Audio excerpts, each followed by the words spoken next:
Hey, folks, today's Thursday, April 25th, 2024. Coming up on Roland Martin Unfiltered, streaming live on the Black Star Network. I am here in Dallas, Fort Worth, Texas, where Tarrant County prosecutors, in a shameful, despicable display of, frankly, domestic terrorism, plan to file an appeal in the case of a black woman who for 8 years has been battling them for improperly voting. We will tell you the latest in the saga of Crystal Mason. Also, Louisiana legislature, they will redraw the boundaries of their 7-member Supreme Court to create a second black district. We'll talk with State Representative Cleo Fields State Senator Cleo Fields about this decision. Also, the Supreme Court heard oral arguments in the case of complete immunity for Donald Trump. Looks like his Supreme Court justices really asked some of the dumbest questions you've ever heard in your life, including that idiot Clarence Thomas. We'll have some of that for you. Massive protests happening on college campuses all across the country, tied to what's happening in Gaza between Israel and the Palestinians. We will talk to Tiffany Loftin, who is a longtime student organizer, about these protests. Also, in our own voice, the National Black Women's Reproductive Justice Agenda released new polling data on black voters' motivations. We'll talk about that as well. Folks, lots to discuss. It's time to bring the funk. I'm Roland Martin Unfiltered on the Black Star Network. Let's go. He's got it. Whatever the biz, he's on it. Whatever it is, he's got the scoop, the fact, the find. And when it breaks, he's right on time and it's rolling.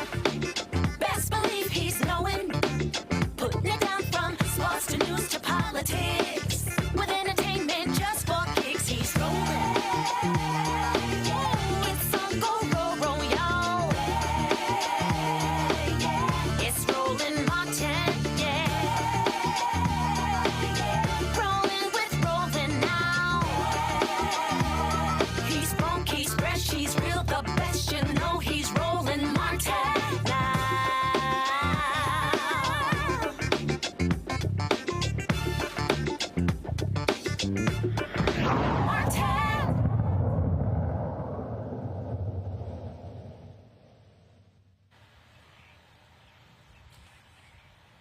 On April 11, 1968, President Lyndon Baines Johnson signed into law the Fair Housing Act, also known as the 1968 Civil Rights Act. That law was signed 7 days after the assassination of the Reverend Dr. Martin Luther King Jr.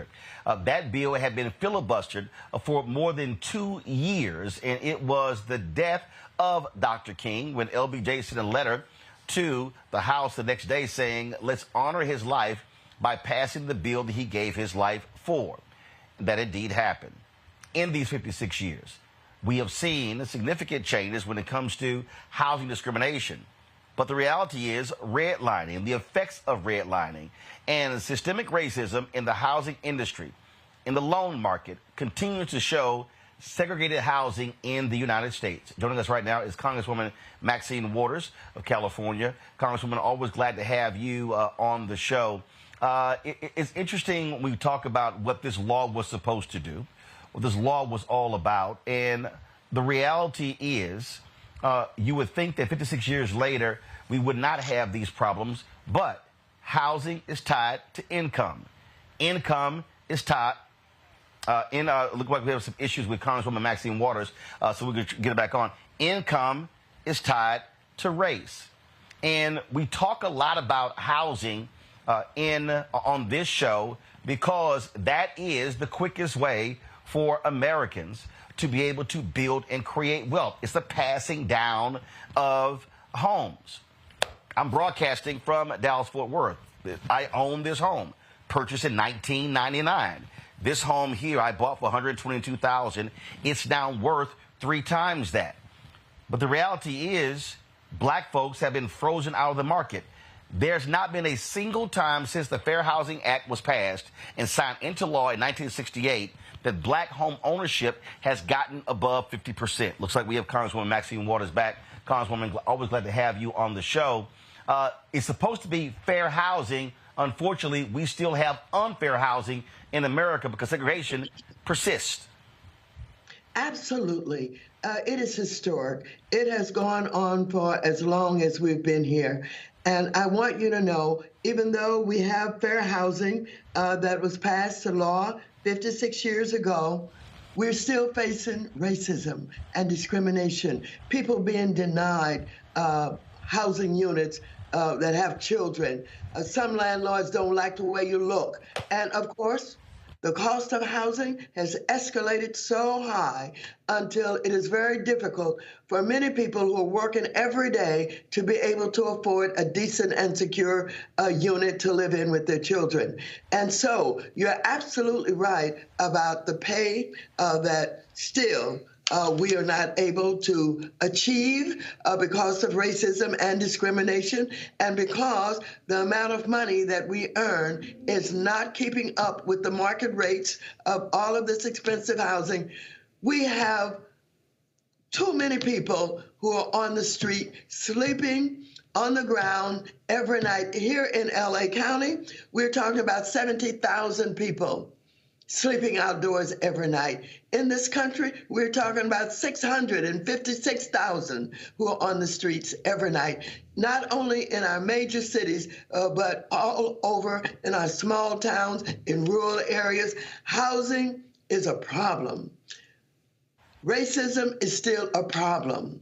The inability for people working every day again to have decent housing for their families is a real problem in this country. We're going to keep working hard. We're going to tell people that they cannot allow it to happen without complaining, about filing complaints, without talking about it, without making an issue. And that's what I and my committee are attempting to do as we have people recognize that this is Fair Housing Month. And the thing that, and again, so much attention obviously is placed on the 1968 Fair Housing Act. But that is actually not the real culprit. This year marks the 90th anniversary of the Federal Housing Administration. And it was the Federal Housing Administration, under the guise of the federal government, that frankly mandated racism. But people don't realize that particular creation of the FHA, they refused to insure mortgages to African-American neighborhoods, redlining.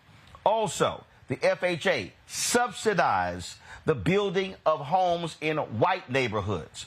And so what you have here is in the book, The Color of Law, it talks about that, but it was the federal government. Black people were paying taxes, and our own government said, we're going to build affordable housing for white people in America, and we're going to completely ignore black people. And 90 years later, we are still impacted by that racist decision. Oh, absolutely. And now, as we look at what is going on with homelessness, we have city councils who are afraid of the homeowner associations. We have zoning laws that exclude the building of affordable housing. And we don't have yet the courage that is needed to fight against those communities that are absolutely organized through these homeowner associations to keep people of color out of those neighborhoods. And so when we talk about the need to get people off the street, to have affordable housing, secure housing, we've got to start to look at our local levels who have land use authority. They're the ones who can make decisions about how that land is used and developed. And what we find is that, again, not enough courage at the local level to deal with that issue, nor do we have one-stop shops that deals with permitting and licensing for even those developers who want to build affordable housing. And we have some cities who charge the would-be developers so much money to change the wiring poles, to change the fire hydrants, to do all of this work that the city should be paying for. What we do is we drive up the cost in ways that we cannot build affordable housing. And we have a crisis We have a crisis. We don't have enough affordable housing. And even so, we don't have access to it because our city councils, for the most part, who have all this land use authority, are not using their power and their influence. And so we're fighting. We're struggling. You mentioned redlining. We've been fighting redlining for years, for many years, ever since I first started in office in California. And now we have gone through a period of time when we had these poor products, these bad products that were fostered upon us, where we got involved in mortgages that we didn't know were going to increase over the years. We were solicited and helped and assisted in getting into the home with maybe low down payments, no down payments. But what we didn't know was we had a mortgage where the interest rates was going to increase to the point where we wouldn't be able to afford it. And then the foreclosures took place. Last question for you, and that is this here. Yeah. Again, when they created the Federal Housing Administration, it was to confront the lack of housing stock in this country. What we know right now, and that is still the case. We know right now that we have under frankly first of all, we are under the number of homes created in the last decade and this decade. So what can the federal government do to actually increase housing stock in this country that will significantly help the demand? And what can be done to stop private equity from buying up all these homes? I have gotten calls, text messages, emails, notes in the mail for now 5 or 6 years trying to buy this house because private equity is going to own 40% of all homes by 2030. Well, a lot can be done. First of all, I have legislation, and our legislation says everyone who's eligible should get Section 8, should get vouchers. And right now we have people standing in line who have been waiting for years, and we have some who have gotten the vouchers and landlords who will not accept them and who will not take them. We're working on all of this. We're also working on trying to help some of our younger people get into housing by assisting with the down payments. We're doing everything that we can to watch the government so that we don't get into the kind of bad products that they fostered upon us that caused us to have so many foreclosures. We have bills that we are putting in, but we need a Congress that will support these bills. I want to tell you, Donald Trump, the MAGA Republicans, these crazies will not support affordable housing. They don't give a darn about the people who are working every day, who can't afford a decent place to live. They care about tax cuts to the richest people and corporations in America.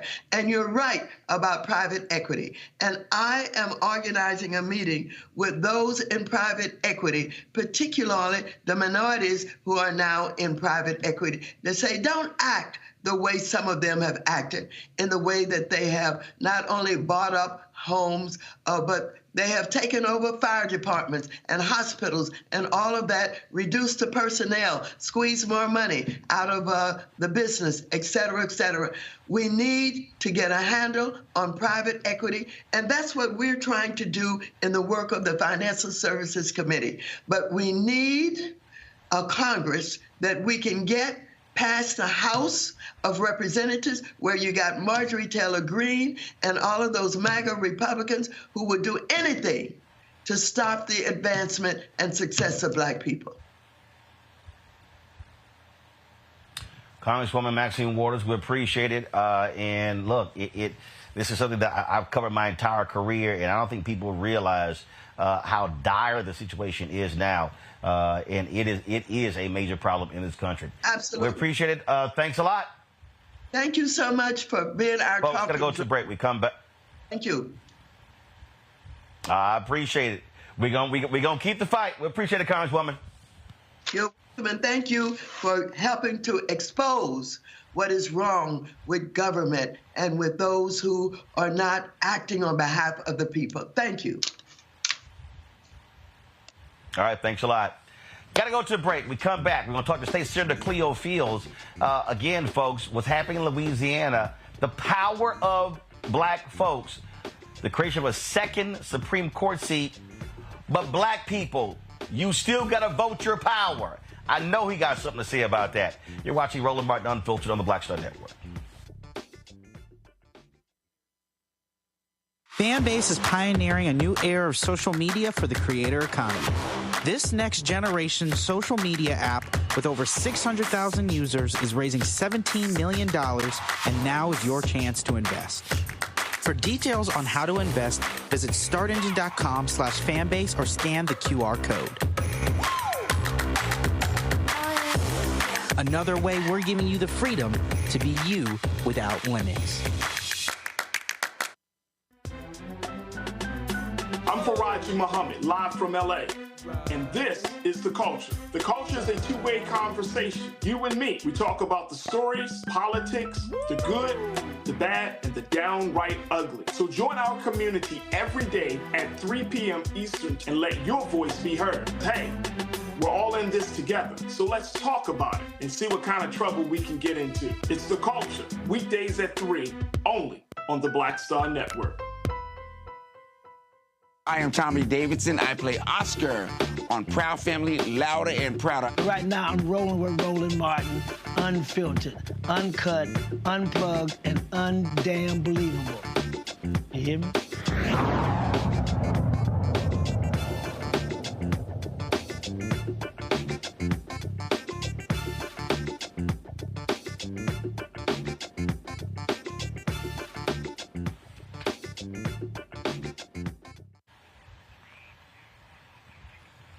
I've told you numerous times on this show how important the Supreme Court is, not just on the federal level, but also among the state level. Well, for the first time in nearly 30 years, the lines are being redrawn in Louisiana.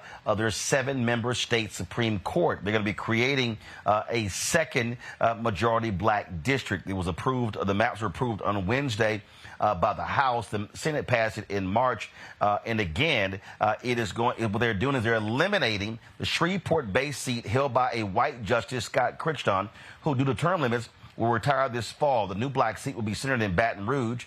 Louisiana State Senator Cleo Fields joins us from Baton Rouge. Senator Fields, glad to have you here. Look, you've been in this political game for quite some time. You were in the legislature before. You went to Congress. Now back there in the legislature. And what we are seeing now with the Supreme Court position, we saw what took place with the lawsuits creating the second congressional district. Finally, we are seeing black people get political justice in Louisiana. No question about it, Roland. And first of all, good to be with you, good to be on your show. This has been a fight that started a long time ago, actually back in 97 when the Chisholm case came before the court. That's how we got our first Supreme Court justice. And then we fought and fought and fought, and they just failed to redistrict the lines. The lines have not been redistricted in 30-some years. And so now at the end of the day, we passed the bill. The bill got its final approval on yesterday in the House of Representatives. And hopefully the courts will not interfere with that. And we'll have our second Supreme Court justice in the state of Louisiana. So explain to people who don't understand how critical this is when you talk about the highest court in the state of Louisiana. Oh, it's very important. I mean, to have a Supreme Court justice in the state is big, but to have two is real big. Louisiana has a sizable African-American population. It has deserved a second minority seat on the Supreme Court for years. It is so important when you adjudicate, and I'm a lawyer, so when you adjudicate, the final decision could very well be the Supreme Court. There is no appeal from the Supreme Court. So it's so important that every person is represented in this state when it comes to the judiciary. And Louisiana is now stepping in line with other states in the country. The reason why this is so important is because there used to be a time before we could pass any plan in our state, you had to pass it by the Justice Department. It was something called subsection 5 of the Voting Rights Act. That's been now gutted. So Louisiana, is really dependent upon state legislatures, the state legislature, to look out for his interests. So yesterday was a monumental move in the state of Louisiana. And listen, we got to keep this ball rolling. And that's one of the reasons why, I heard and saw Maxine Waters, Congresswoman, on your show. That's why she fights so hard to pass the John Lewis Voting Rights Act. We have to pass it, and it's so important because, things like what has been happening in Louisiana and Alabama and other states across the southern part of our country would at least have a watchdog in place where we won't have to be fighting these court battles time and time again. I'm going to go in the second hour panel with some questions, but I got to ask you this here. What in the hell needs to get done to energize black voters in this state? I'm seeing what's happening right now with MAGA Governor Jeff Landry running roughshod over the laws. Republicans now have a supermajority. In this last election, I mean, the numbers were horrible. So here you get a second majority black Supreme Court seat. You get a congressional seat. But black turnout has got to be a hell of a lot higher to maximize the black voting power in the state. The numbers are there. We're just not using it. Numbers have always been there in Louisiana and in Mississippi and other states across the southern part. I still say we're undercounted. But it's incumbent upon us to get out and actually vote. I mean, we can have the numbers, but if we don't use them, that's a whole nother story. This past gubernatorial election, when we had Sean Wilson, I supported Sean, but the voters were just not energized. It's time for us to get voters energized, and they have to know that their vote can and will make a difference. If you recall in Shreveport, that was a race that was won, a sheriff's race that was won by one vote, and they challenged it, and then he had to have 3 elections, and people showed up, and then we got the vote out for real, and he won by over 3,000 votes. But it had to get to that point for people to realize the importance of voting. Voting is not something you should do. Voting is something that you must do. People have to get out, and they have to exercise that right to vote, and they have to do it often. I mean, look, I'm still registered here in Texas. This is my homestead, and I came home to celebrate my dad's 77th birthday today. And my mom and dad were like, all right, after we eat lunch, then we got to go vote because they had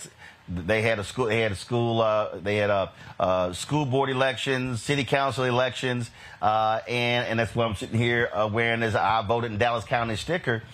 And that's also what our folks got to understand. It's not just voting in a presidential race, a U.S. Senate, a U.S. Congress, but it's all of those city council, county commissioners, school, trustees, all of those, because all of those entities are making decisions that impact our lives.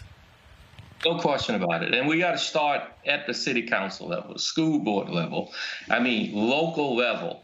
And every election is important, and in Louisiana, we have it such now that, and we fought very hard for it, that you can vote early. There used to be a time you had to go down to the registered voters office to even register to vote. Now you can register to vote by mail. You can actually vote by mail, and you can vote early. So people, there's really no reasons why people should not vote. We have a 7-day early voting period. People can get out and vote early. And look, even when you vote, people will question it. That's what happened in Shreveport. And that's why we spent some time down there to get people, out of the houses and say, listen, this is an important election. You have to get out and vote because your vote counts. But in that instance, they realized just how much their vote counted because they said, man, Cleo, if I had known this, I would have voted. I didn't vote in the primary, the general election. I would have voted. I just wasn't thinking about it. Didn't think it was that important. It's always important. And but they showed up, and I'm so proud of the people of Caddo, of Shreveport. They showed up, and they showed up in record numbers. And you know, eventually the sheriff won the race. But it took that kind of you know, tragic incident for people to get up and get out and vote and realize the importance of their vote. Right. Lauren Victoria Burke, she's one of our panelists with Black Press USA out of Arlington. Lauren, you got a question for Senator Cleo Fields? Senator, it's great talking to you. It's great seeing you and Maxine Waters, two people voted against the 1994 Clinton crime bill. And I've old footage of you standing in the White House driveway talking against the Clinton crime bill. Every time I see you, I think about that. Can you talk a little bit more about the voter apathy in Louisiana and why you think that is? Do you think people have just gotten to a point where they are fed up, or was that the case when you were in Congress? Or, you know, what do you think? Obviously, the history is very tough in Louisiana for Black folks, but what is your theory on that? Well, I remember when I was traveling the country with Reverend Jackson, and I think it was '88 when he was running for president, and we were, you know, at this housing project, and folk was like, you know, I'm not voting, I don't have it. And we got in the van, and I said, golly, Reverend, these folk are just, you know, so apathetic. And he said, no, they're not apathetic. They're uninspired. People are not apathetic about voting. They're uninspired about voting.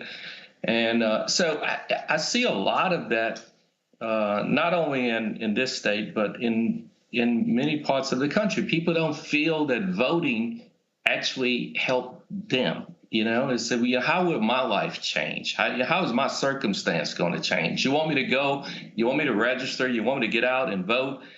So we have to make that connection. We have to show them voting makes a difference, and it will make a difference in their life and their children's lives. And you know, just yesterday we voted on a minimum wage bill in the Louisiana Senate in the committee, and it failed. You know, 2-4. I mean, it's, if I had some more colleagues up there that perhaps think like me, we could have passed the minimum wage bill. I think it's a shame that people work hard every day, and at the end of the day, they still poor. $7.25 is not enough. But we gotta make that connection, and that's what it's going to take. All public officials and ministers and every person. Roland, you're doing a good job at it. It's going to take all the radio stations. It's going to take all of us to say, look, it's time to get serious about voting again. Dr. Greg Carr, Department of Afro-American Studies, Howard University out of D.C. Greg? Hey, thank you, Roland, and good to see you, Brother Fields, Senator Fields. Great, how are you, sir? Yeah, I remember when you were student body president at Southern, around the same time I was student body president at Tennessee State. We've been following your fight for the people for a very long time, brother. So, Tennessee State. Yes, sir. Yes, sir. Remember them back in the day battles, man. So, but you know, I'm wondering, I was reading the letter that 5 of the 7 current Supreme Court justices sent late last year, urging the governor and the legislature to act to create this second district. I'm wondering what you think is the play behind this clearly right-wing legislature and this MAGA governor in going ahead and advancing this legislation you propose. Are they trying to get away from and out from under, as the judges say in the letter, these 2 federal lawsuits? No question about it. Listen, this is not, you know, they didn't wake up this morning, one morning, and say, "Hey, this is bad. We need to clean it up. We need to, you know, give African Americans an opportunity to be heard in the Supreme Court." This was through litigation by the NAACP Legal Defense Fund and the Lawyers Committee on Civil Rights. They have been fighting this case for years in court, and I think the judge has made it very clear. Y'all need to probably settle this because you're going to lose it. They brought this subsection 2 claim years ago. The Legal Defense Fund, you know, they have, you know, spent some $10 million litigating in court, and the Attorney General for the state basically came to the committee and said, listen, it's time to end it. We want to save. It's going to cost us money. We're going to lose the case. All indications we're going to lose it. And we're going to be faced with a $10 million legal fee. The plaintiffs have agreed to not take their legal fee, not fight for their legal fee if we settle this case. So this case was not done without a long fight of lawyers from the Legal Defense Fund and the Lawyers Committee. We wouldn't be here today but for them. That they didn't just wake up this morning and say, hey, you know what? We think we're wrong and we need to settle this case. It was because of that lawsuit, and that lawsuit was coming to a head, and that's why the legislature passed it in the Senate and in the House, and that's why the governor is going to sign it. I wish I could say, I had that kind of appeal in the Louisiana legislature, but no, this was not a let's do it for Cleo. This was let's do it because the courts are going to make us do it, and we may be able to save about $10 million. The same thing with congressional redistricting. We were winning on every level. The Legal Defense Fund was winning on every level. That case was settled, not settled, but the reason why they passed that bill was because they were losing, and the court made it very clear they needed to do it. Thank you, Senator. That thing with the Supreme Court, they were still losing. And so, as I always say, you can't show me nothing black folk have ever gotten in America we didn't have to fight for. Let's now go to Cleo. She calls herself the Gumbo Queen, Dr. Nola Haynes, Georgetown University School of Foreign Service. What Nola? This is Louisiana legend. Haynes. You think you the Gumbo Queen? Go right ahead. Gumbo Queen because you can't cook it. That's why. Girl, don't get embarrassed on my YouTube now. Go on, ask your question, Nola.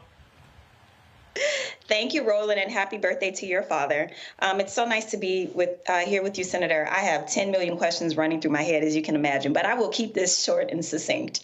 And I also wish Justice Guidry a lot of luck. But my question is around every time I'm home, I have very similar conversations with my family members and friends about what they see that's contributing to what seems like apathy around voting. And I completely agree with you. I think it is a lack of motivation and because there's no inspiration. And there's a tranche of issues that you can kind of trace through the legacy of Katrina that's still plaguing, the state and, particular to my context in New Orleans. And those four issues are education, how a lot of the cities were testing grounds for charter schools that many were failed experiments, crime, which is a huge problem, especially in New Orleans when so much of the economy is wrapped around tourism. Gentrification, and I can tell you, driving through the 6th and 7th Ward, it does not look the same. And also kind of lack of economic opportunities. So when you have these really large issues for people, who are committed to staying in Louisiana, who don't want to leave because that's where we're from, and I struggle with it every single day, but around those four buckets, when people are feeling a lack of motivation to vote because they don't see any changes. If anything, they see not only themselves being pushed out of, traditional communities, but the legacies of our families that are also, that were already wrecked from, the hurricanes. But we see a continuation from this legacy of Hurricane Katrina. And so I'm just curious, what are your thoughts when you talk to voters around these four issues, because they are serious and people just feel like they're going to stay home because it doesn't matter if they vote or not, because nothing's going to change. Look, you make a very good point. Education being the key equalizer in my view. It is. For the past 4 years, I chaired Senate Education up until this year. Look, education, the budget day before yesterday was cut in the House of Representatives. Early childhood education was cut. It is absolutely almost like malpractice for us to cut education in this state. You talk about getting people off of public assistance, but yet you cut education. Let me tell you why education is just so important in my mind. When I came back to the legislature, kindergarten was not even mandatory. We made it mandatory. That early education means so much, from the womb to I wouldn't be here without it. No question about it. And we keep cutting education, and these kids, when they get to the third grade, when they can't read and they can't, do math, then we want to put them. We want to say they're disruptive. It's because they can't compete with the kids who've been in early childhood education forever. So we got to do a better job in finding more seats in Louisiana for early childhood education. We don't call it daycare. We call it early childhood education because it's needed. And then kindergarten and then first grade. So these kids can compete when they get to the third grade with other kids. And then they won't be as they say, a menace to society. You're so right about that. I lived those days, during Katrina. I was one of those legislators who took 3 buses, and Maxine Waters went with me, actually. And we went and we got people out of the water and brought them to dry land. And the government was saying, we can't get there. If you would watch CNN and other news outlets, you would think that you couldn't get into New Orleans. People were just trapped in. We drove right up there and picked them up and got them out there. We picked up the Xavier students. Xavier students were on the bridge. We went to get them. My dad was there. He worked there. And I don't know if he was one of the individuals who got on the bus or not, but we got to care about people.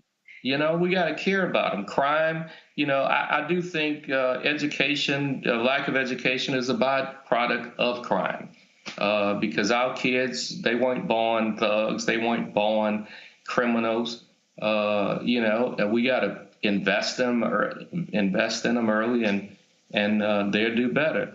Economic development, we got to do better in creating better jobs for our citizens. We lose our kids. They graduate and they leave. You left. People are not staying in our state because of a lack of opportunity, not a lack of commitment. So we got a lot of things to do in our state. And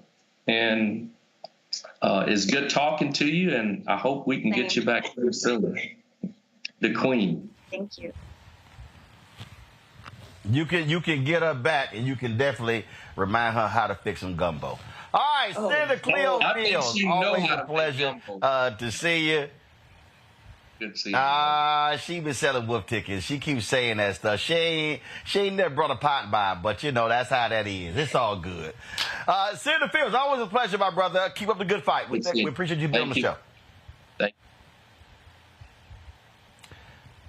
All right, folks, got to go to a break. We come back. We're going to talk about the protests happening on college campuses all across the country. Please support the work that we do. You can join our Bring the Funk fan club. Our goal is to get 20,000 of our fans contributing on average $50 each. That's $4.19 a month, 13 cents a day. You can join the Bring the Funk fan club. Send your check and money order, P.O. Box 57196, Washington, D.C., 20037-0196. Cash App, $RM Unfiltered. PayPal, R Martin Unfiltered. Venmo is RM Unfiltered. Zelle, Roland at RolandSMartin.com. Roland at RolandMartinUnfiltered.com. Don't forget, download the Black Study Network app, Apple phone, Android phone, Apple TV, Android TV, Roku, Amazon Fire TV, Xbox One, Samsung Smart TV. And, of course, be sure to get a copy of my book, White Fear, How the Browning of America is Making White Folks Lose Their Minds, available at bookstores nationwide. Get your audio version on Audible. And I told y'all, just about 500 copies left of my book, The First, President Barack Obama's Road to the White House. I said, look, I'm not reprinting them. So if you want to get your copy, you better put your order in now. I posted a photo on social media the other day. I had about 100 or so copies that I had signed before I left home. And so if you want to get The First, guys, you should have the graphic. You want to get The First, what you should do is you should absolutely go to RolandSMartin.com/The First to get that. I'm going to personally autograph all of those copies. And so, yes, I was sitting here autographing 100 books before I left home this morning to come to Texas. All right, we'll be back in a moment. Next on the Black Table with me, Greg Carr. We welcome a towering intellect, activist, master theorist, prolific author, and unstoppable firebrand for change. The one and only Dr. Errol Henderson joins us to talk about his new book, The Revolution Will Not Be Theorized, Cultural Revolution in the Black Power Era. And this is what's going on in so much of academia and in some movement circles is an anti-Black nationalism. It's an hour of power that you don't want to miss. That's right here on the Black Table on the Black Star Network. Next on A Balanced Life, we're talking everything from prayer to exercise to positive affirmations and everything that's needed to keep you strong and along your way. That's on A Balanced Life with me, Dr. Jackie, on Black Star Network.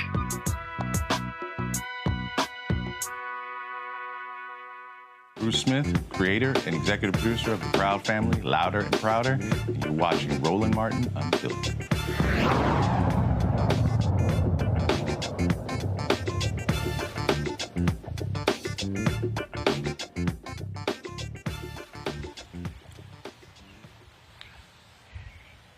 Protests in support of Palestinians have been taking place all across different college campuses. Columbia University, they have been protests all week. Now it's spread. MIT, it's gone to Emory. In Atlanta, you've got University of Texas, USC, on and on and on. And what's interesting is how these protests are being framed here in Texas. You got the governor, frankly, saying anybody who protests, they're all criminals.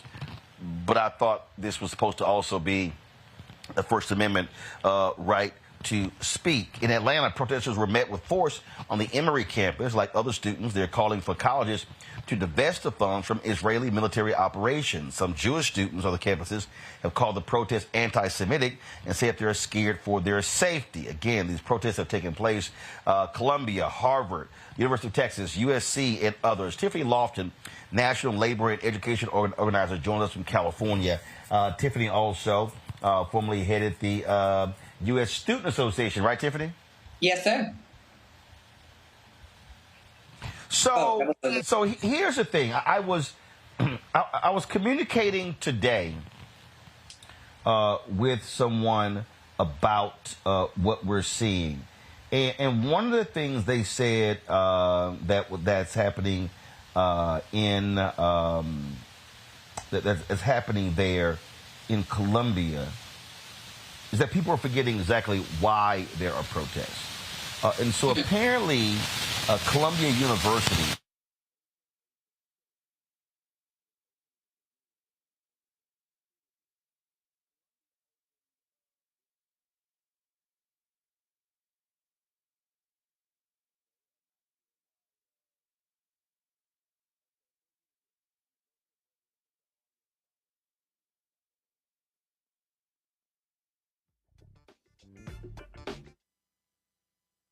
Fanbase is pioneering a new era of social media for the creator economy. This next generation social media app with over 600,000 users is raising $17 million, and now is your chance to invest. For details on how to invest, visit startengine.com/fanbase or scan the QR code. Another way we're giving you the freedom to be you without limits. On the next Get Wealthy with me, Deborah Owens, America's Wealth Coach, have you ever had that $1 million idea and wondered how you could make it a reality? On the next Get Wealthy, you're going to meet Liska Askalise, the inventress, someone who made her own idea a reality and now is showing others how they can do it too. Positive, focusing in on the thing that you want to do, writing it down, and not speaking to naysayers or anybody about your product until you've taken some steps to at least execute. Liska Askalise on the next Get Wealthy, right here, only on Black Star Network.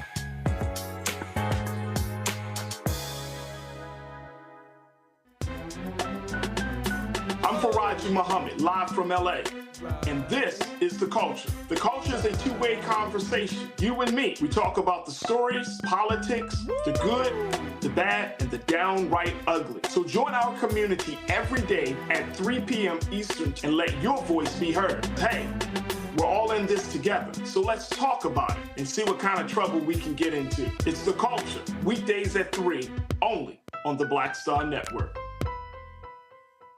Hey, it's John Murray, the executive producer of the new Sherry Shepherd Talk Show. And you're watching Roland Martin, Unfiltered.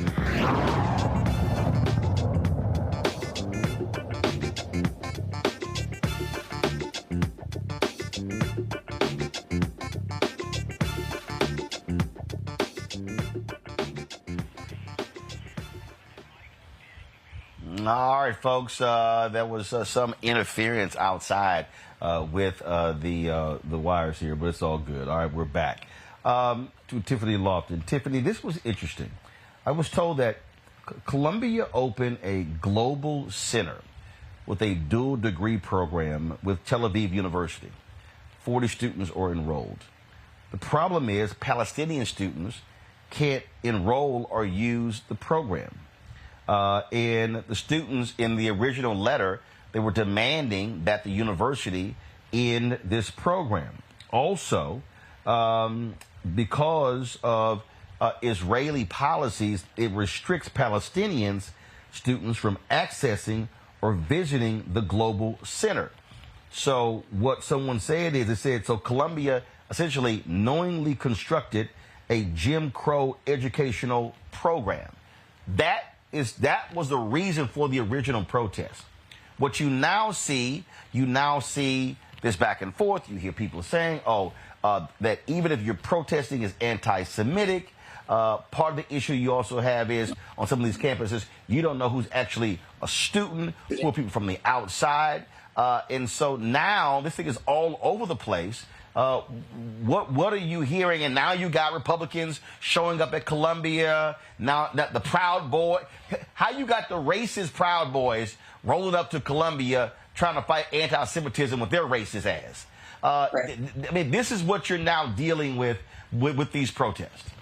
That's right. Roland, I've been to Palestine 3 times. So folks, your audience should know this. One, I've been to Palestine 3 times. And as you mentioned, I used to be the president of a national student organization called the United States Student Association, National Civil Rights Advocacy Organization, student-run, student-led. And I have taught classes at UC Santa Cruz over the last 3 or 4 years. The students who are protesting at Columbia, like you said, are protesting for access to the program. But the hypocrisy is the reason why students across the country are now booming in protest is because those same practices of segregation based off of religion or based off of identity or based off of your nationality are actually mirror to what Israel does to Palestinians already outside in the Middle East. It's what they do in Gaza. It's what they do in Israel outside of the Middle East during the occupation. So you have students who are Palestinian who already have been displaced because they can't participate as whole citizens in Israel, come to the campus, and now they can't participate in programs, again, because of their nationality and because of their religion. 42,000 people, Roland, have been killed. 80,000 have been injured. And 442 schools in Gaza have been destroyed. So when you have the valedictorian, which is a prestigious accomplishment at the University of Southern California, who out of 400 other students got chosen to give the remarks at the graduation, be told we're not going to let you speak for safety reasons, and because there are students on campus who don't feel safe with the valedictorian speaking because the link in your bio on Instagram told people to donate to the damages in Gaza, we really have an issue. We're talking about democracy. And for everybody listening to the sound of my voice, I want to remind us, yes, there are small cases where we have people who are not current students on the campuses and university. But a lot of the encampments that we see, and you name some of the schools, Roland, we got Princeton, Brown, Cornell University, University of Pennsylvania, Rochester, Delaware, Tufts University, my homegirl Aja's at UC Berkeley right now, University of Michigan, North Carolina, Chapel Hill, Humboldt, Cal Poly, University of Texas at Austin, UCLA, USC, Columbia University, etc. These students that are building these encampments are doing it for one major reason. One, students are not criminals. So we are watching students live document their experiences with police officers on horses, with batons. Students at Emory University just got tased. 400 plus students across the country have now been arrested, and now they're trying to fundraise money to bail these students out. My homeboy, President Griggs of the Georgia NAACP, has demanded to meet with the president of Emory University so that he can talk about mitigating the damages and the treatment from police officers off campus and off campus who are coming on campus and treating these students like they are criminals. These students are doing peaceful protests, and they are on purpose, because the definition of protest is also to disturb the practices as usual, business as usual, is that they are on campus occupying, which we have seen before, spaces for students to say, listen, we no longer want segregation. We don't want our campuses to invest in Israel. We want to divest from weapons, arms, and sending money over to Israel. We want to free Gaza. We want to free Palestine. And I think, Roland, police officers and campuses, administrations, and especially elected officials need to take this moment more seriously and allow the students to peacefully demonstrate, to peacefully express their freedom of speech. And come to the table to have discussions about how to make these campuses more inclusive. Because what you're watching right now is dangerous and it is wrong. I'm looking here. There was a protest at Ohio State, and they actually had snipers on the roof. Yep. So I looked for that on the internet, Roland, because I was trying to see if that was real or not. It is as if there's this, I mean, literally in Texas, right here in Texas, Governor Greg Abbott called in. He didn't. University of Texas is located in Austin, Texas. The Austin Police Department wasn't at the protest. Right. The Travis County Sheriff's Office was at the protest. The governor literally called in Department of Public Safety state troopers from several cities to come into the campus. And so these folks are literally trying to crush dissent. That's right. We've also seen rumors, Roland, that that the federal government is thinking about calling the National Guard in to dissent to break up these students and to end the encampments. But I've also seen a video, Roland, of so hold on one second. So the federal government can't do that. So what has to happen is a governor of a state has to request the National Guard. So a governor. So if it's in New York State, Hochul has to make that request to the federal government. In Texas, same way. And so the feds can't unilaterally send the National Guard into a state unless the governor makes the request. Go ahead. That's really helpful for students to know right now. And I think all the information around the legalities, the fundraising, the legal processes are really important for us to share with students who, mind you, some of these students were attending campuses and university during the pandemic and have no idea what it's like to be able to organize on a university or on a campus. So all the information and all of the knowledge that we have about how to make sure they first stay safe, and two, that they're able to demonstrate and exercise their right to freedom of speech is really important. I saw a video, Roland, in Washington, D.C. of faculty from different schools coming together and literally holding arms with each other, surrounding the student encampment in order to say we are standing in solidarity with these students and we will protect these students because they have every right to be angry, they have every right to demonstrate. And the power, right, of what is happening right now with student leadership across the country doing this in unison and showing up in encampments when the government is now trying to ban TikTok, I think just demonstrates the strategic capabilities of young people across the country to organize for one cause and one movement. Now, in every state and every school has different relationships to Israel, has different rules around divestment, have different demands, but the cause in of itself is the same. And you see students rocking keffiyehs on their campuses. They are spending the night at their schools. Community members are coming in to pass out water and pizza and face masks and sleeping bags and blankets and et cetera to support these students in their cause. And it's so important that we give students a space. This is how I got into organizing, Roland. It wasn't necessarily through a protest for Palestine, but I got involved because somebody hung a noose on my campus when I was running for student body president. And if it had not been for the students at that school who stood with me in solidarity when the regents rose our tuition, if it had not been for community members who came to the campus to support students when they hung the noose at my school, when they told us that we couldn't mass mobilize and hold protests to keep ourselves safe or to demand change on campus, I would not be a national leader right now. I would not have been the national director of the NAACP. I would not have been a national organizer in labor. I would have not have been a national organizer for student loan debt cancellation. So what we're seeing right now is really empowering. And I'm rooting for the students, and we got to make sure that they're able to continue their movement and have faculty and labor unions and community members and elected officials come out and support these young people. Questions from our panel. Let's go with the college professor, Dr. Greg Carr. Thank you, Roland. And yeah, let me join with Nolan and please tell your father happy birthday from me. Lucky 77. That's a lucky number, brother. So. And it's good to see you, sis. Good to see you, Tiffany. You too. I was following along some of the stuff. I saw some of the students from the AUC who had gone over. I think at least one young brother was arrested. I saw them back over at the King Chapel. There was some video online. I'm wondering how you see this unfolding. Clearly, it's not going away. Got a message from some colleagues at the University of Texas. They say no teaching today. They were out there, no grading, no teaching, no business as usual. Saw Ruha Benjamin at Princeton saying something along similar lines.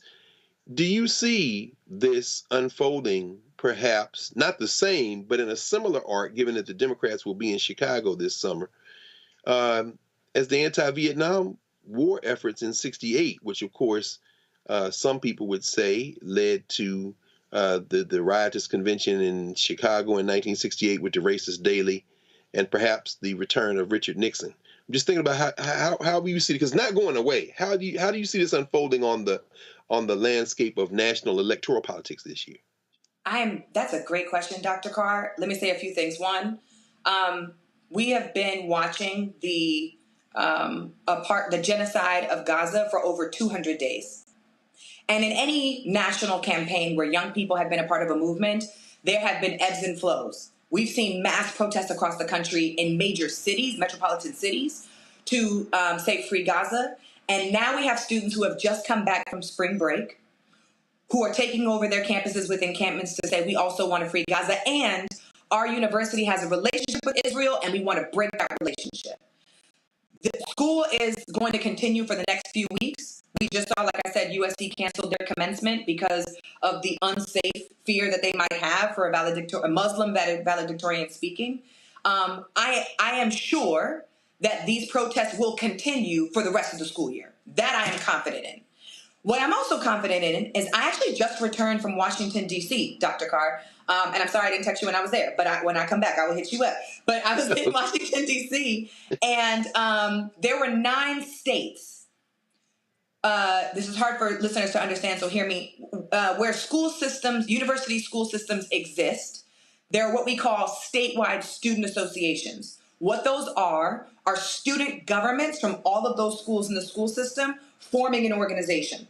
We had 9 of those in Washington, D.C. gather together to talk only about how do we build now a national student organization? How do we bring back a national student organization that could be a vehicle and a container for young people to organize in really big ways? And this is, I mean, I'm really upset and pissed off and sad about what's happening in Gaza. But because of this catastrophe, young people have been able to mobilize and organize themselves to create structure to continue the fight. And America ought to be trembling if young people are organizing on campuses right now, form an organization, and then use that organization to organize politically for the elections. America ought to be petrified.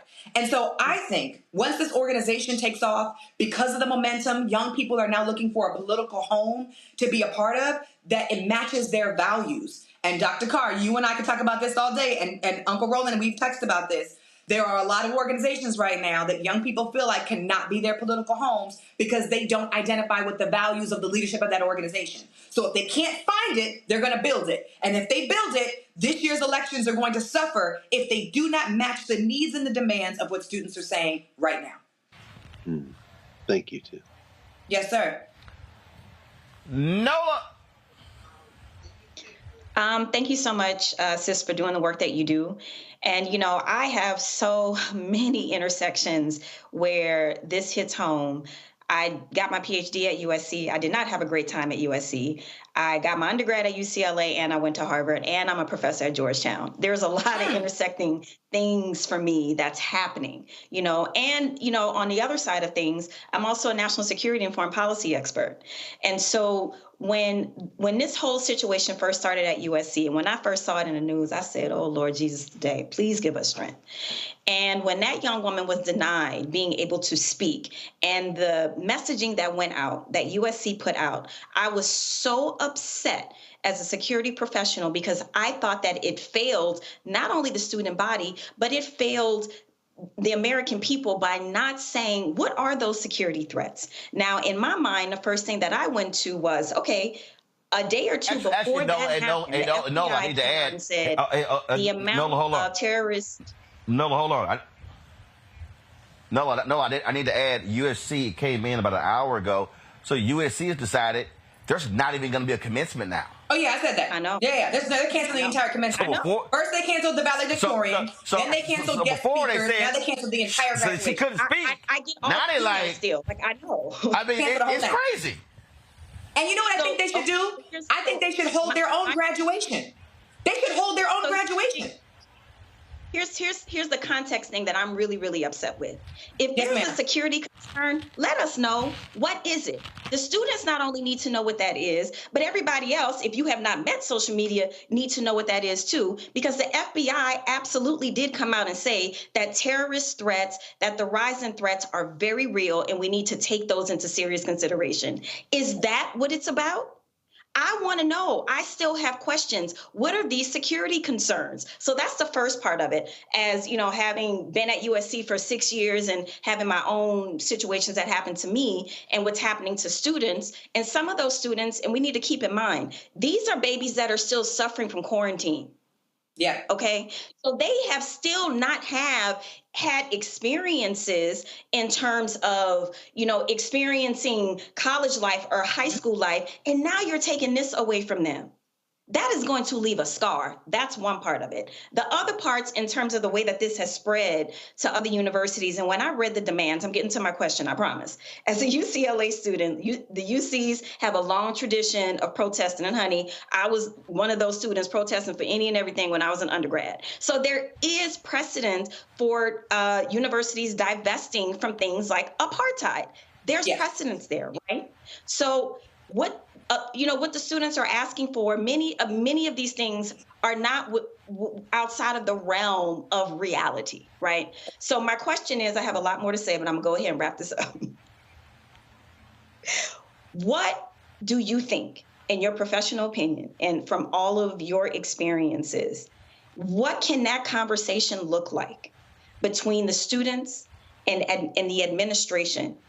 What do you think needs to happen for there to be some sort of diplomatic endeavors, some sort of consensus, some sort of agreement? Because to see semi-automatic weapons pointed at students on campuses that I grew up on, that I taught on, breaks my heart in so many directions I cannot even begin to express. In your professional opinion, what do you think next steps are? What needs to happen? So that's a great question, and I won't pretend Answer that to question. know. Huh? What did you say? I didn't hear you, Aunt. I said, I'm glad we finally got to that question. Anyway, this what we was building. We was building. This is how organizing work. We was building. He said, I'm glad we got to the question. I'm glad you asked that, and I want to preface this by saying that although I graduated from the University of California, Santa Cruz, I'm not a current student, and we are constantly receiving new information for how the students want to move, and they are leading in this moment.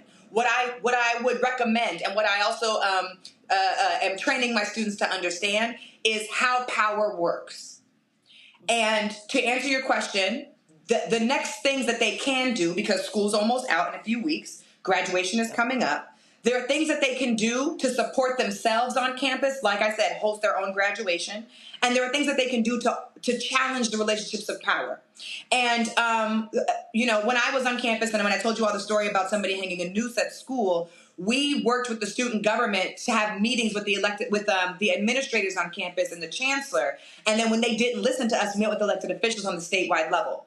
What we're seeing is the demonstration of power in numbers. This is not just because 10 students took over the campus. We've got 50, 100, 1,000 young people on these campuses taking over and spending the night for multiple days. They are demonstrating in numbers how powerful they are. And there's currently a letter that is being drafted by students that is going to go around nationally for all students to sign on to, so we can measure not only how widely felt this is, but how deeply felt this is. And once those young people, I'm about to say once those young people are able to demonstrate the number in powers, they can go to their elected officials and demand certain changes during a presidential election. We've been demanding it on social media, but elected officials don't really listen to us on social media, right? This social media is for us. What we need to do is demonstrate our power and meet with elected officials. Now, I am very well experienced that sometimes you meet with elected officials and they don't give a damn what you have to say, and then we have to escalate our tactics. And we will continue to see that happen, even so now, while young people are getting arrested for the cause. So I think that there are multiple avenues that young people will continue to take.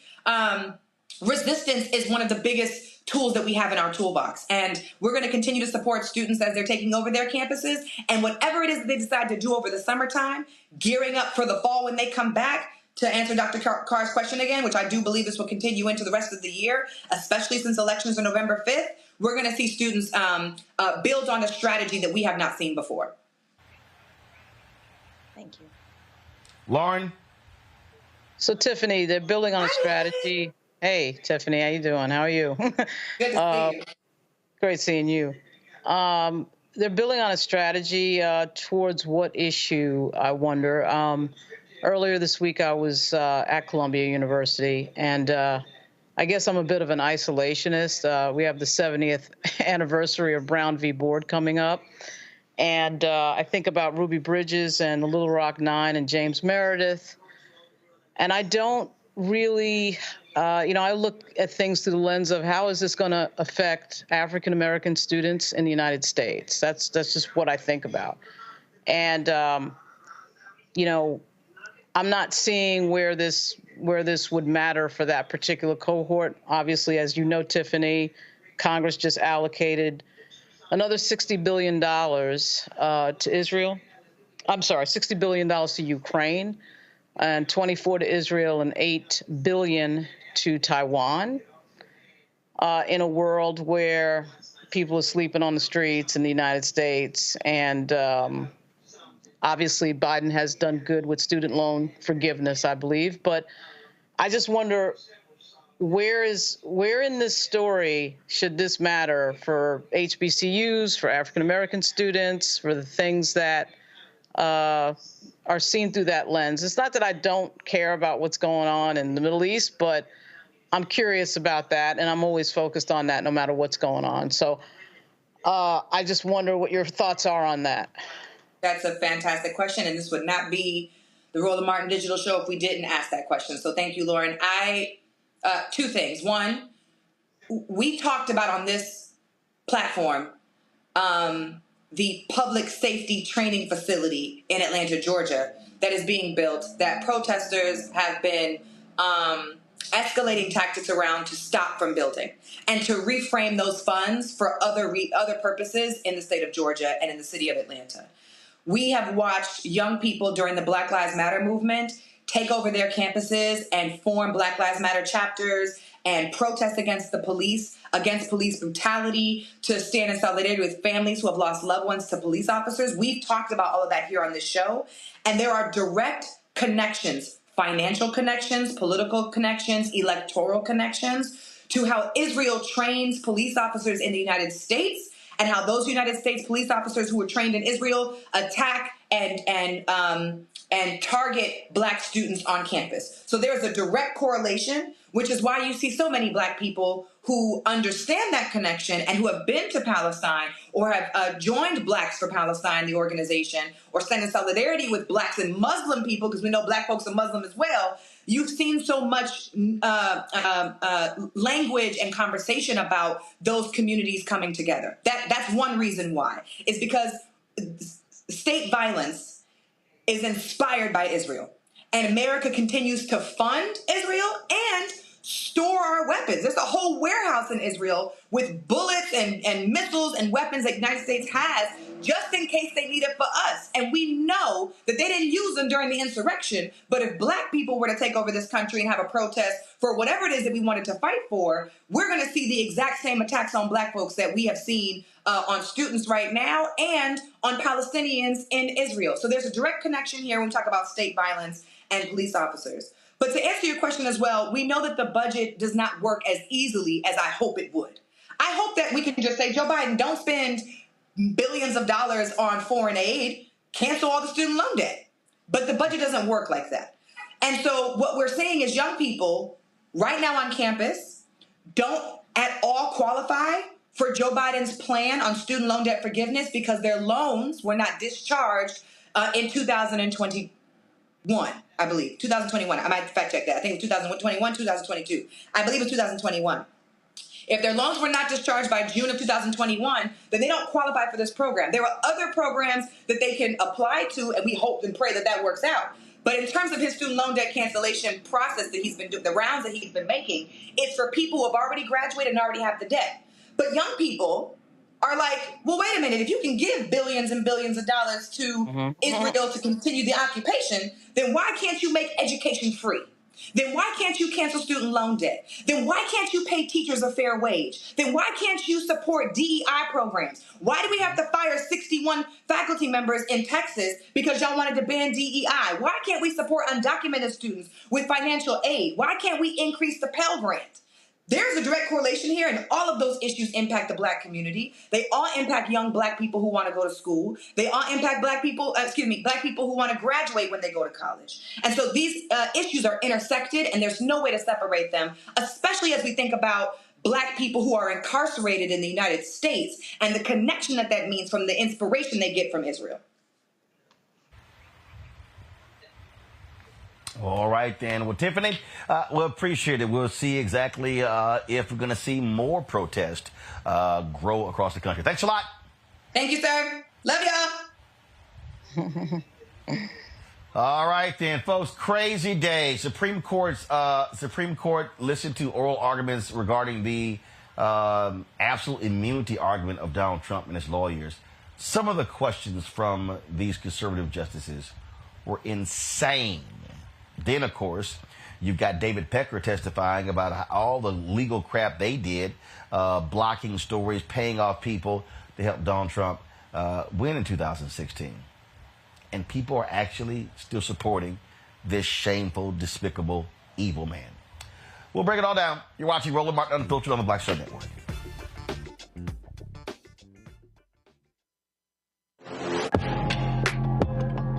A lot of y'all have been asking me about the pocket squares that we have available on our website. You see me rocking the Shibori pocket square right here. It's all about looking different. Now, look, summertime is coming up. Y'all know, I keep trying to tell fellas, change your look, please. You can't wear athletic shoes every damn wear. So if you're putting on linen suits, if you're putting on some summer suits, have a whole different look. The reason I like this particular pocket square, the Shibori, is because it's sort of like a flower and looks pretty cool here versus the traditional boring silk pocket squares. But also I like being a little different as well. So this is why we have these custom-made feather pocket squares on the website as well. My sister actually designed these after a few years ago. I was in this battle with Steve Harvey at Essence, and I saw this at a St. Jude fundraiser. I saw this feather pocket square, and I said, well, I got some ideas.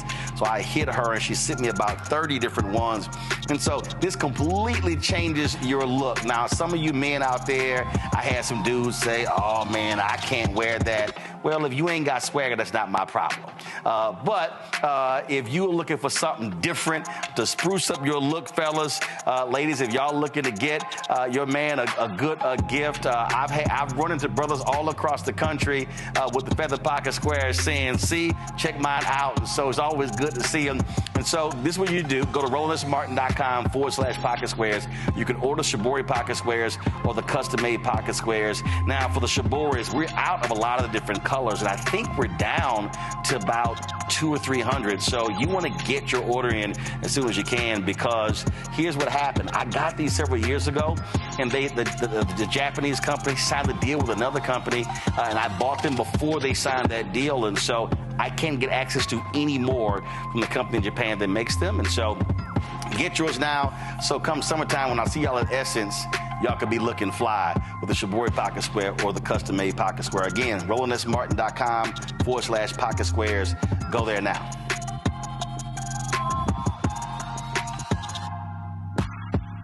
Me, Sherry Shepard, and you know what you're watching, Roland Martin Unfiltered.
We truly do have, frankly, a corrupt Supreme Court.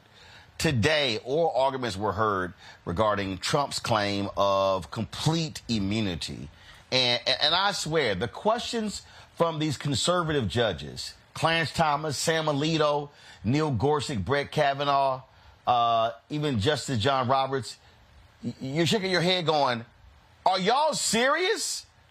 Are you literally serious? This idiot Clarence Thomas came out of the gate. First of all, why is he even hearing the case, considering he's married to somebody who's an insurrectionist? Y'all, Lord have mercy. Okay, all right. Check this out, okay? We're going to first play you a soundbite. This is Justice Ketanji Brown Jackson, one of the sane folks. That's more worried about. You seem to be worried about the president being chilled. I think that we would have a really significant opposite problem if the president wasn't chilled. If someone with those kinds of powers, the most powerful person in the world, with the greatest amount of authority, could go into office knowing that there would be no potential penalty for committing crimes. I'm trying to understand what the disincentive is from turning the Oval Office into, the seat of criminal activity in this country.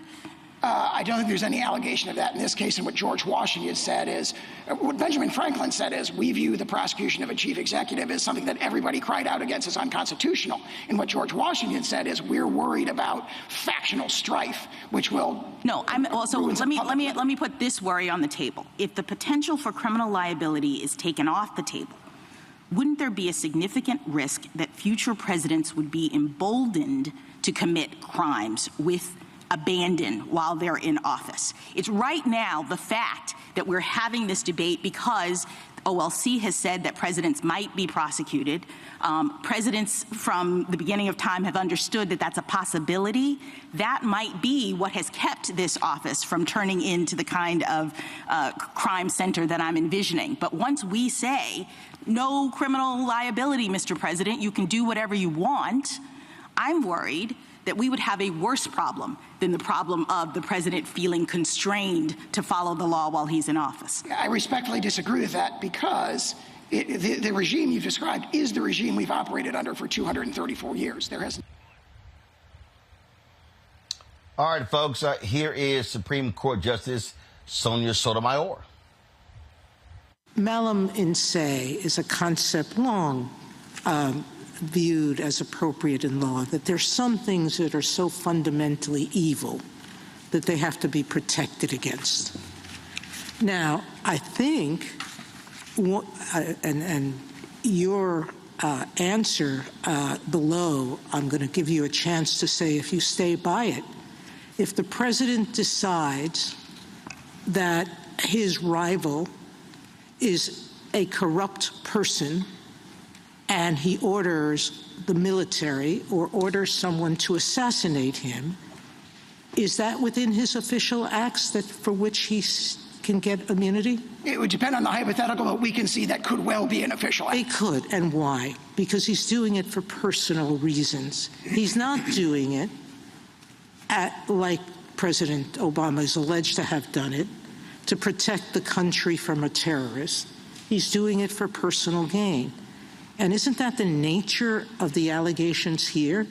That he's not doing these acts in furtherance of an official responsibility. He's doing it for personal gain. I agree with that characterization of the indictment, and that confirms immunity, because the characterization is that there's a series of official acts that were done for an unlawful. No, because immunity says even if you did it for personal gain, we won't hold you responsible. How could that be? Now you go from that brilliance to this, let's just say crap, from Justice Sam Alito.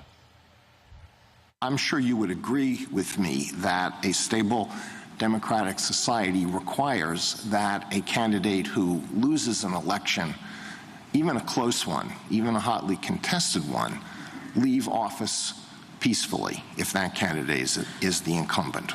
Of course. All right. Now, if an incumbent who loses a very close, hotly contested election knows that a real possibility after leaving office is not that the president is going to be able to go off into a peaceful retirement, but that the president may be criminally prosecuted by a bitter political opponent, will that not lead us into a cycle that destabilizes the functioning of our country as a democracy? And we can look around the world and find countries where we have seen this process, where the loser gets thrown in jail. So I think it's exactly the opposite, Justice Alito. There are lawful mechanisms to contest the results in an election. And outside the record, but I think of public knowledge, petitioner and his allies filed dozens of electoral challenges, and my understanding is lost all but one that was not outcome determinative in any respect. There were judges that said in order to sustain substantial claims of fraud that would overturn an election result that's certified by a state, you need evidence, you need proof. And none of those things were manifested. So there is an appropriate way to challenge things through the courts with evidence. If you lose, you accept the results. That has been the nation's experience. I think the court is well familiar with that. Mr. Sauer and others have identified events in the past, conduct that might have been charged as a federal crime, and you say, well, no, that's not really true. This is page 42 of your brief. So what about President Franklin D. Roosevelt's decision to intern Japanese Americans during World War II?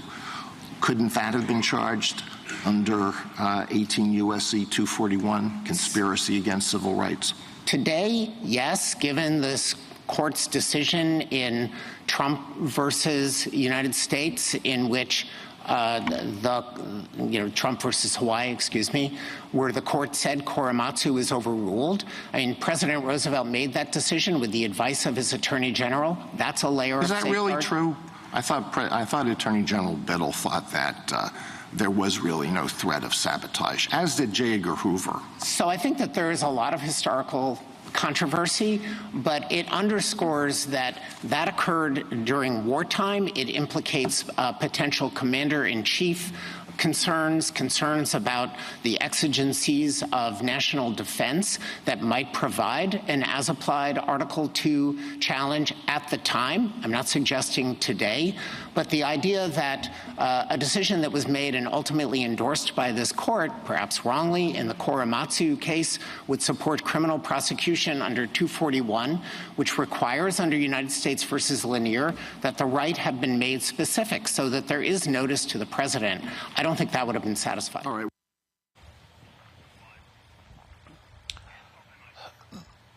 Lauren, is it me or the conservative justices nuts?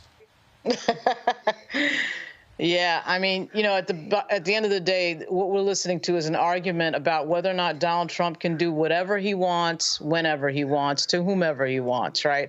That's what Sam Alito wants to check for everybody. Whether or not Donald Trump can just do anything, anytime, anyplace, whether it's assassinate other people, whether it's, call for an attack on the U.S. Capitol, whatever. We just want to know that. I mean, that is the backdrop of what we're talking about. A U.S. president that incited an attack on the United States Capitol. It's incited an attack on the legislative branch to block the certification of his opponent who beat him by 8 million votes. And these guys are up here talking about this like it's past assault. That's the line that they've moved us to, that this is normal conversation. And Sam Alito is an absolute trip. But, it's all for Donald Trump. It's all for the tiki god of Donald Trump. It's all to please Donald Trump. And it's the audience of one theory once again. Sam Alito wants to make sure, and Clarence Thomas wants to make sure that Donald Trump can hear what they're saying and make sure that everybody knows in Trump world and MAGA world that we're standing up for Trump. So this is going to be an interesting decision because I actually think they may go in Trump's favor. I mean, you're sitting here and you're listening to a Trump lawyer, Nola, say, hey, he can actually have Navy SEAL Team 6 kill a political rival. Right. Sure. Not a problem. Right. I mean, this is insane. This is crazy. Right.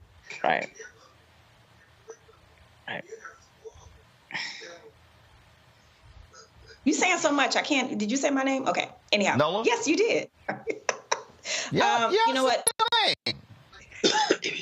This is for many years, I TA'd and co-taught law policy a law and policy class at USC, as we're talking about young folks. And one of the things that students will constantly say over and over, how can any fair adjudication ever happen when the starting point is, oh, this is a liberal judge and oh, this is a conservative judge? So the starting point, let's start there with the problem of you can talk about this in terms of being a constitutionalist or a traditionalist, but at the end of the day, you're going to find something that fits your ideology that already exists. And there are particular judges on the Supreme Court that were handpicked by Donald Trump just for this reason. And it was not kept a secret. It was in plain view, in plain sight. Trying to pregame it for a situation just like this. So the conversation, while it is around this particular situation, is a lot larger than this. We need to completely rethink our Supreme Court system. It should not be along the lines of political ideology. I think that is a mistake. It is a mistake, and it will continue to drag us down into the same voids, the same black holes that we are in right now, because basically it's a situation of who can craft the best argument that fits an ideology. And that is not okay. And I'm not saying that I tend to have more empathy and sympathy for the liberal judges, because I feel like they have to do a lot of, acrobatics to speak in a way that makes sense versus the ideology. But if we need, talk about correcting the entire system, it needs to happen on both sides. The way that our system currently exists, it is not working and it is not helpful. Now, in terms of where they will land with this, they're going to kick it back to the lower courts, because they understand, beyond Donald Trump, even though I believe if he gets in, you're going to have to drag him out by his toes in that hairpiece that was flying around in the wind today, because he's not going to come out. And the next person who gets in that will be a Democrat, then that same standard has to apply. And that will be the only thing that will keep them from going full Trump. And, I think that they will kick it back down to the lower court. But this is a huge problem in our country that needs to be fixed. Greg, these justices, they literally, this is how deranged MAGA is. They want to allow this man to do whatever he wants, when he wants. And this is all a move to further delay the trial. It's sickening, but it is who they are. And the fact that Clarence Thomas is actually allowed to sit on the bench knowing exactly what his wife was involved in, that I keep telling people, you can sit here and talk about, I'm not going to vote. Let me be very clear to all of y'all people who are thinking that right now. Clarence Thomas is 75. Sam Alito is 74. If Donald Trump is elected in November, those two are going to immediately retire so Donald Trump can replace them on the bench. And Sonia Sotomayor is 69. He may actually, again, if he wins, he may actually replace 3. That means he would have picked 6 out of the 9 Supreme Court justices. But folks go ahead and decide they want to sit their ass at home. Greg, go ahead. That's right, Roland. And that's what this is about. I agree with you, Prof. I agree with you, Nola. They're going to try to kick this back down, more than likely. And that will leave it in the hands of Judge Chuckton to try to parse when a public act or private act might fall outside the scope of presidential immunity. And you're absolutely right, Roland. This is really what this is about. This is about getting their master, as you said, their tiki guy, Lauren, past November. This is what this is about. And so, John Henry Clark used to say in some stories, there are no good guys. So when you bring up the specter of Korematsu, it's a tragic moment in U.S. history. When you say something like Clarence Thomas, who was a complete embarrassment to the bench, to his race, and to basically to anything associated with any common human decency. Clarence Thomas brought up the Bay of Pigs today and said there were no prosecutions after the Bay of Pigs. And the lawyer had to remind him, well, there's a doctrine called a public authority defense. So when you see a president who acts in a way that you might not agree with, he's protected from prosecution for overseas acts, and that was kind of like in the same vein, a similar vein as you heard the reply to the Korematsu case. But as a black person, you know, I can sympathize with the idea of illegal actions or immoral actions. And you heard Sonia Sotomayor refer to a Latin phrase, malum esse. Malum in se in the law means it is evil in itself. It's a moral wrong, regardless of whether it's illegal or not, or whether it's legal by a legal standard. It is wrong in itself. Well, that's what we're facing here. If we get to that issue, but I agree, we're not going to get to that issue because their number one goal, the Christian soldier, Sam Alito, who is a hard right-wing ideologue, but also a political animal, Clarence Thomas, who is a black man, who knows how much time he's got. His hair turns snow white. We know that diabetes and heart disease is real in black communities. And with the stress he's under as a whole manservant of white supremacy for decades, God only knows how much time any of us have on the earth. But I wouldn't bet against Clarence Thomas and Sam Alito, as you say, tendering their resignations at some point under a Trump presidency. And finally, I'll end with this. If they can get him past the election, then we all know what happens to this case. He will direct the Department of Justice to dismiss it. But that's exactly what they're trying to do. They're trying to string this clock out. Mm-hmm. And that is the case. All right, folks, I got to go to a quick break. We come back. Another poll that focuses on African Americans that mainstream media probably is going to ignore, but we won't. We'll talk about that next on Roland Martin Unfiltered on the Black Star Network. Now streaming on the Black Star Network. I was just in my backyard. I was manifesting about life. I said, I would love to come back because it was a great time, and these kids need that right now. They need that male role model in the schools, I think. Even on TV. Yeah. Because people are scared to go into the high schools.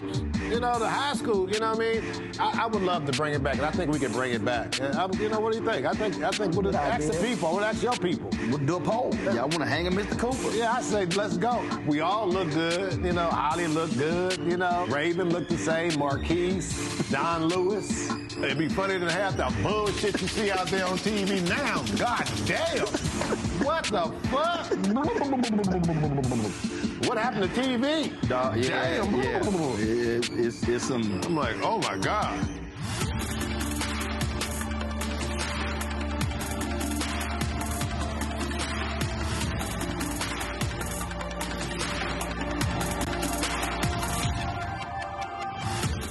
Sherry Shepard with Sammy Roman. I'm Dr. Robin B., pharmacist and fitness coach, and you're watching Roland Martin Unfiltered.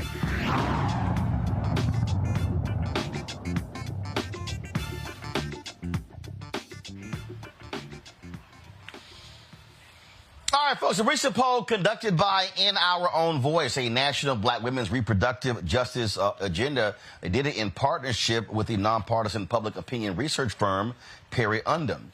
It found that economic security and opportunity rank as the highest priority for most young black voters. Joining us right now is President and CEO Dr. Regina Davis Moss to talk about this poll. Dr. Moss, glad to have you here. First off, okay, how many people were polled? Were they all black?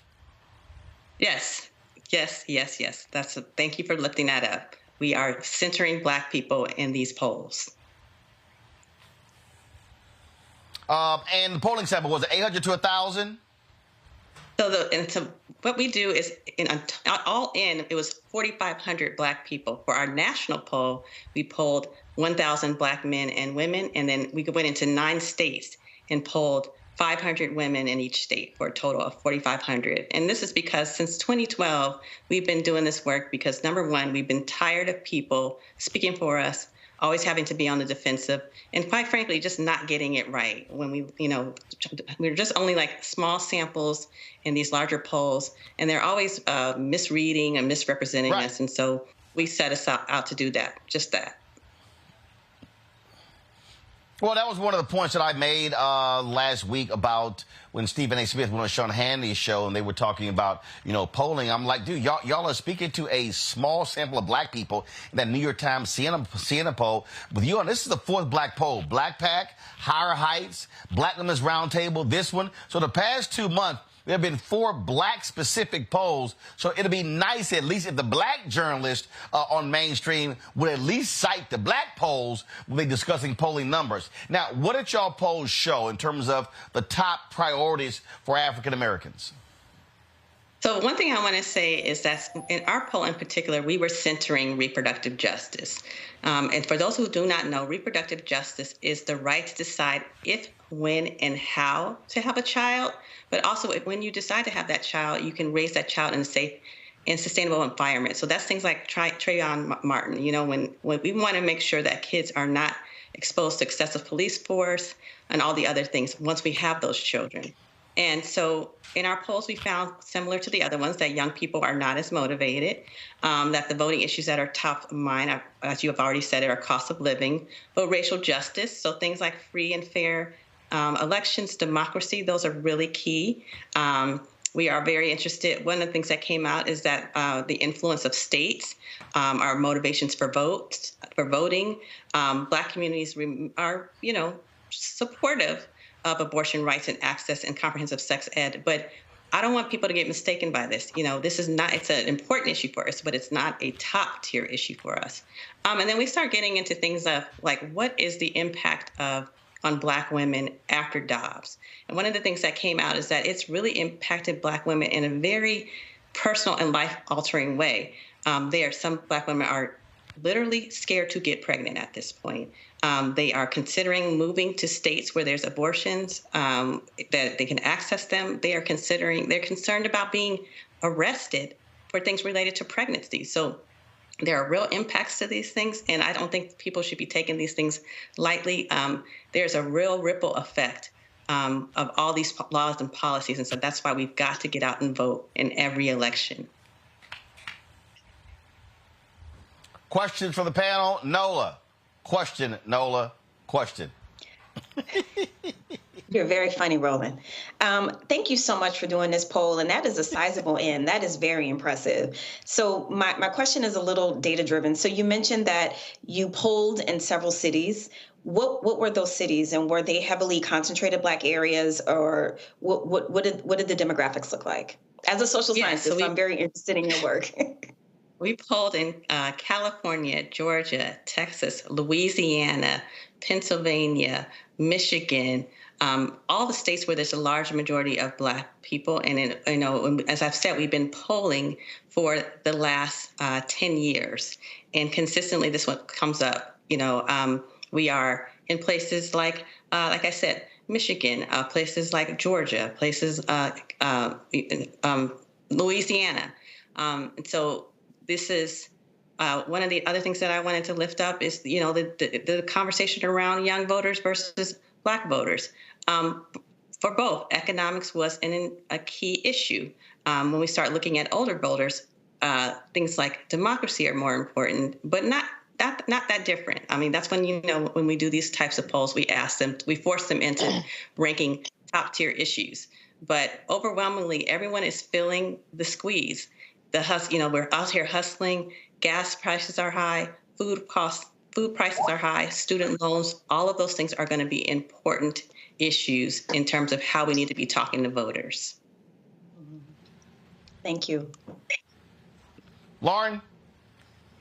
And so you're not seeing anything in the poll that would indicate any sort of benefit for Donald Trump, right? Because, of course, the media wants that horse race. They want that result. But did you see anything that would benefit a candidate on the right? I mean, we asked the question in terms of, who they would vote for. So 1 in 5 Black voters are on the fence. 55% say they would vote for Biden. 75% said they would vote for a Democrat. 9% for a Republican candidate. So that's about, but I also want to lift up that about 20% are not sure and 5% said others. And that's about the same, that what we see in the general population. That's what I think is really good about these polls is that they really do represent that Black people are not a monolith, right? So, we shouldn't expect that everyone's going to be, voting from one particular party, but we do see that it's about what we see generally, which was about 9%. Greg? Thank you, Roland, and thank you, Ms. Davis-Moss, for this work. I'm wondering what you think the role of, if any role, political education might play in pushing the needle. I mean, it was very interesting, as you say, with 1 in 4 18 to 29-year-olds saying they've thought about not voting in 2024, but at the same time, 72% of those young voters feel the Black community has power to change elections. So there seems to be almost like a dissonance. You have the power, but you're choosing to withhold it. And I'm wondering if this might be a message to be sent to engage in more political education, particularly around young people. And the other thing I thought was interesting, I wonder if there's an age variation involved, looking at the issues at the top there, cost of living, racism, healthcare, and education being kind of closely grouped together. But at the very bottom, the war between Israel and Hamas, and then LGBTQ plus rights. How should we be reading that? Are there variations in age that affect that? And thank you again for the work. Yeah, so a couple of things there. I would say I love how you lifted up the fact that they said while it was 38% of young voters that are certain to vote, 70% that were not sure. I'm sorry, 17% that were not sure. Over 70% said they know the power of their vote and they think it can affect real change. So what that says to me is that they know that their vote is not wasted, but it also says that they have real concerns, right? So if politicians really want to earn the vote, they're going to have to be responsive to their needs. They're going to have to really engage with younger voters and, for all that matter, Black voters, directly. And, I like to think about things like, truth and reconciliation, right? So when you do that work, you have to acknowledge, you have to engage in truth, and you have to provide the redress. And that reconciliation comes when there's political will, there's trust building, there's a transparency, and then that follows with a substantial investment in the resources. And so that's what the conversation needs to be. But at the same time, we also need to be talking about the progress, right? The progress, we have had some wins, right? And if we want to have more wins, that comes from voting. And that comes from saying, if you care about Black history being taught in school, if you care about critical race theory, all of those things, those don't happen at these national elections. Like, those are things that are happening in states, and I don't think people appreciate that. So that's why we have to really educate people on the process to say, if those are things you care about, that's going to require you to think about library councils, city council, boards of education. Get really educated on those candidates, because that's going to make the difference. And that real progress we want to see happens when we continue to vote people in office that reflect our needs and our values. Thank you. Doc, where do people go to actually look at the poll results and learn more about it? So, yes, you can visit us at blackwomensrj.org. And then for those that just want to get more engaged in voting in our work, we have a campaign. It's called I'm a Reproductive Justice Voter. So you can follow us at blackwomen.vote or I'm an rjvoter.org. And that's what we're doing 24/7, is helping people understand how to connect these issues. One of the things the mother of the movement we're talking about is that when we're talking about reproductive justice, we're not talking about, pro-life, all these other things, because really the truth of the matter is all of the things that we need to be talking about happen before you get pregnant. Okay, so if you don't, can't afford to pay for the child, if you're not going to be able to finish your education or these other things, when you have to think about when you have an unintended pregnancy, if you don't have good answers to those questions, then you have to have that difficult conversation about whether or not I should think about an abortion. But if you have good answers to those questions, which is a result of great policy, then that unintended pregnancy can become a baby. So what we want to do is help people understand all the other issues, things like the built environment, clean air, clean water, the criminal and justice system. All of those things have an impact on our reproductive decision making. All right, then. Well, surely appreciate it. Thanks for joining us. Thanks for having me. All right, thanks a bunch. All right, let me thank my panel. Lauren Victoria Burke, I appreciate it. Dr. Greg Carr, appreciate it as well. And Nola, somebody actually put in the message board, they said, is your name actually Nola, or do you just call yourself that because that's short for New Orleans, Louisiana? I told somebody I would ask the question.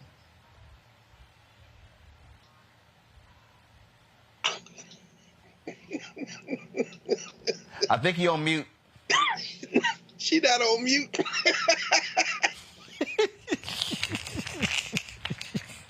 What? I mean, I was going to ask the question. I'm just saying.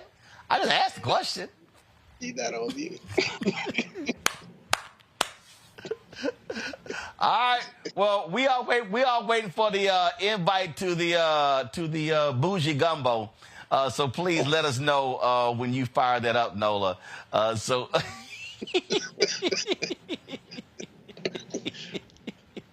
Bet. Bet. Okay. All right. Yeah. We'll see. All right. That is it. Hey, y'all, I am in Dallas. We did not get to the Crystal Mason story today. I am going to get with that tomorrow. These yahoos in Tarrant County, they literally are trying to appeal that decision. They have been terrorizing that black woman for 8 years. And so we are going to keep uplifting her, talking about that story as well. YouTube folks, y'all need to go ahead and hit that like button before I sign off. So Crystal Mason and her attorney will join us tomorrow. Hey, folks, I'm here in Dallas. My dad turned 77, so I took him out to lunch, flew in town, took him out to lunch with my mom as well. Now, it don't make any sense. You know, like, I got the cowboy hat on me. My mama got on. Like, I bought him a cowboy hat as a birthday gift. Why he ain't got it on? See, black people are so uncooperative. Just uncooperative. So he turned 77 today. Mom turned 77 in November. So we were hanging out, getting some seafood there. So always glad to be home, folks. That's it. I'll be actually broadcast tomorrow from Miami. I'll be speaking to the Black County executive there. I'm actually moderating a conversation with Fonnie Willis, Fulton County DA. So I'll be in me tomorrow. Still doing a show, but I'll be there tomorrow. So look forward to seeing y'all. Hey, folks, don't forget, got several different things. First of all, support us in what we do. Join the Bring the Funk fan club. Your dollars make it possible for us to do all these shows on the Black Star Network. You can see your check and money order to P.O. Box 57196, Washington, D.C. 20037-0196. Cash App, $RM Unfiltered. PayPal, R Martin Unfiltered. Venmo is RM Unfiltered. Zelle, Roland at RolandSMartin.com. Roland at RolandMartinUnfiltered.com. Download the Black Star Network app. Apple phone, Android phone, Apple TV, Android TV, Roku, Amazon Fire TV, Xbox One, Samsung Smart TV. Don't forget to get a copy of my book, White Fear, How the Brownie of America is Making White Folks Lose Their Minds, available at bookstores nationwide. Get the audio version on Audible. Also, only got 500 copies left of Folks of the Furs. President Barack Obama's road to the White House is originally reported by Roland S. Martin. Fire sale going. I'm personally autographing all of these copies. $10 plus $5.99 shipping and handling. You can go to RolandSMartin.com/the first and put your order in. And I'm telling you, I'm not printing any more copies. Once they're gone, they're gone. They're gone. I'm not going to print any more copies. You're not going to be able to find it on Amazon, anywhere else. I own it. I own the rights. I'm the publisher. And so I know how many copies are left. And that's it. So if you want to get that personally autographed, go to RolandSMartin.com/the first. And don't forget to get our pocket squares, of course. We have the Shibori pocket squares, the custom-made pocket squares as well. Getting ready for summer, because you know you got to look all snazzy, especially with us rolling the Essence Fest with the linen suit on. And so you can, of course, get that. If you got a little swagger, go ahead and get the pocket squares, folks, by going to RolandSMartin.com/pocket squares. All the money, pocket squares, the books, everything comes right back into the show. And so when you get these, you're also investing in the Black Star Network. Folks, that's it. Yes, I'm rocking the Alpha gear because Saturday is my 35th Alpha-versary. Paul Macron, Texas A&M Epsilon Line. So shout out to my LBs, Paul, Freddie, and John. Kevin, he died actually on our anniversary on April 27, 1999. And all the folks in Dallas County, yes, I have my button here. I voted in Dallas County. Local elections today, I did vote. So no matter where you're living, find out if you have elections going on right now or when the local election is happening. I keep telling y'all, every race matters. City council races, school board races, county races, all of these races matter. And so you may be having elections happening. You don't even know anything about it. Go to your county website, go to your city website and see when the municipal and the county elections are taking place. All right, I'll see y'all tomorrow. Black Star Network is here. Oh, no punch! I'm real revolutionary right now. Thank you for being the voice of Black America. All momentum we have now, we have to keep this going. The video looks phenomenal. See, there's a difference between Black Star Network and black-owned media and something like CNN. You can't be black-owned media and be scared. It's time to be smart. Bring your eyeballs home. You dig?